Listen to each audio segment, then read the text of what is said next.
আপনারা যে ত্রাণগুলো দিচ্ছেন প্রত্যেকটা ত্রাণ এখানে স্থানীয় লোকজন যারা আছে লোকজন সংগ্রহ করতেছে করে এক পাশে নিয়ে এরা বিক্রি করতেছে প্রতি প্যাকেজ 300 টাকা করে। এভাবে দেওয়ার মানে কোনো মানে নাই। আমাদের ভিতরে ফুলগাজী পরশুরাম ছাগল নাই আর ওইখানে কোনো ত্রাণই যায় না। পরশুরামে আপনি খবর নিয়ে দেখেন শুধু সেনাবাহিনী গতকালকে হেলিকপ্টার দিয়ে কিছু ত্রাণ পাঠাচ্ছে, এর বাইরে কোনো প্রাণী যাচ্ছে না, ইভেন খাওয়ার কোনো পানিই পাচ্ছে না।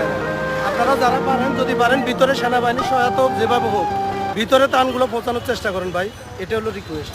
যারা ত্রাণ নিয়ে আসতেছেন তাদের কাছে অনুরোধ, আপনারা পাড়ের মানুষদেরকে ত্রাণ দিবেন না, কারণ এখানে অধিকাংশ মানুষই কিন্তু বন্যাপীড়িত না, তারা এখানকার স্থানীয় বাসিন্দা। তারা এই সুযোগে এই ত্রাণগুলি নিয়ে তারা অন্যত্র বিক্রি করতেছে, যেটা আমাদেরকে এখানকার স্থানীয় বাসিন্দা যারা তারা অভিযোগ করেছে। সুতরাং আপনারা চেষ্টা করবেন একটু ভিতরে গিয়ে প্রকৃতপক্ষে যারা বন্যায় আটকে পড়ে আছে এবং যারা ক্ষুধার্ত তাদের কাছে আপনাদের এই কষ্টের ত্রাণগুলি আপনারা পৌঁছে দেওয়ার চেষ্টা